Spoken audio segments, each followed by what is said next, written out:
What's up, guys? It's J5 from the Universe of Blue Tubers here for another episode of Over Under in the Sewer. This is requested by one of our Blue Tubers, Brian Mendoza. Brian, I hope you're watching, you crazy nut job. And I mean it to be funny, alright? Don't be taken seriously. So, he requested me to review the 2004, because he's been talking about it so dang much as Doctor Who, to review, for this segment, the 2004 Joe Schumacher remake of the classic story of the Phantom of the Opera, or Le Fantôme de l'Opéra, it's supposed to be in French. This is the story, as you all know, of the young lady being traced by a obsessed, disfigured genius wanting to have to become his lady of music. It's a romantic horror story, I like to call it, not just a romantic horror movie. Let's go over it, shall we? This is in the sewer. I don't like this movie. I love the original Universal Monsters with Lon Chaney doing The Man of a Thousand Voices. I even like the one with Claude Rains from 1950. That was a great one. Those are classics. But when Joe Schumacher, the man who did Batman and Robin and Batman, all those dumb Batman movies, you know you got some sloppy shit coming around the end of that, asshole. This movie is bad because it's over the top, the dialogue is corny, and they brag on the song so much. This is before Frozen, you know. This movie, I believe, started the continuous musical. I mean, it's not as continuous as Frozen, where it's like musical, or like Les Mis, where it's just mostly musical, less dialogue. It's more like musical, half dialogue, then musical, half dialogue. You know, it goes on like that.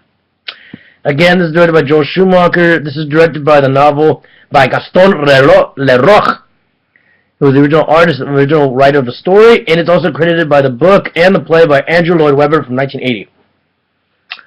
This movie stars Gerard Butler, Leonidas of the 300 as the Phantom, Emily Rossum as Christine, Patrick Wilson as Rael.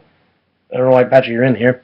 Miranda Richardson as Madame Greery, Minnie Driver, appeared as Carlotta, Ciarán Hinds, who is Rourke in Ghost Rider 2, God, I hate that movie, as Firmin, Simon Callow as Andre, Victor Maguire as Piangi, Murray Melvin as Rare, Jennifer Ellison as Meg Geary, and James Fleet as Lefebvre.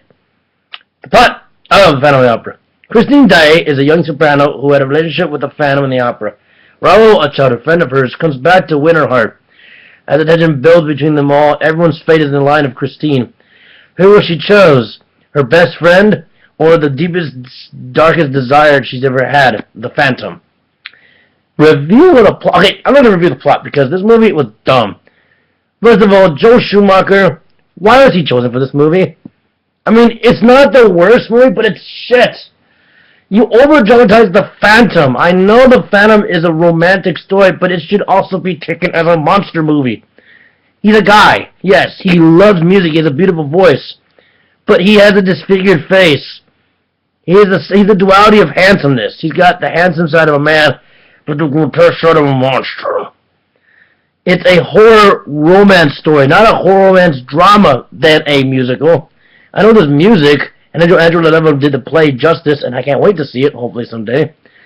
But it was overdrawn. Emily Rossum, she's beautiful in this movie. I think she's just eye candy. Gerard Butler, I think his singing made me laugh.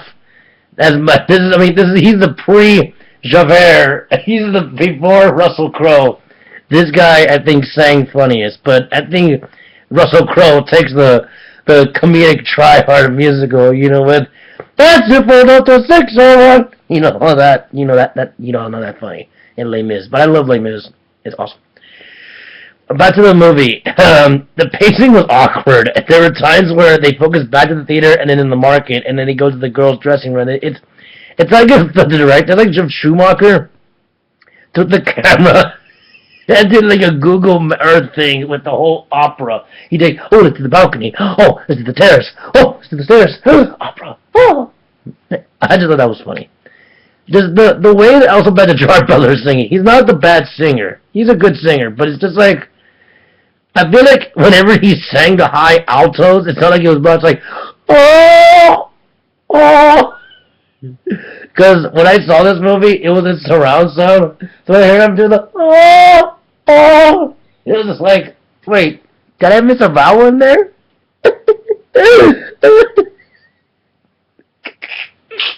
This movie's shit. I think what they could have done is hire a better director. One, make it more dark than romantic. Because this was reminding me of Rococo art. It was fluffy. It was finesse. It was a woman's desire for a man. And I wish they took it to a darker side like the original. If they made it more darker and the director took a good lesson from the book, it would have been better. But for what it's worth, it was crap.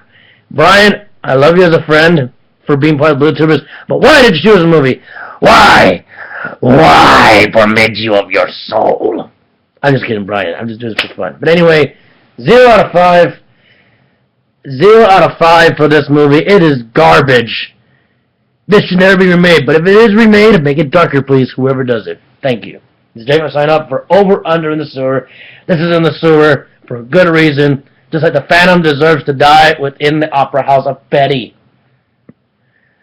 Thank you guys for letting me do this. Over Under in the Sewer. Adieu. Au revoir. Adios. See you guys later. Sign off. Also subscribe to Universe Blue Tubers. Check out our videos and content. Same thing with me as J5. Check out my videos. I recently uploaded my review. If you want to see a movie review, I have my Hobbits Battle of Five Armies review up for viewing. So that's already published and edited. So if you guys want to check that out, check out my channel. This is J5, 3518. See you later. And stage left, I'll leave. Bye-bye.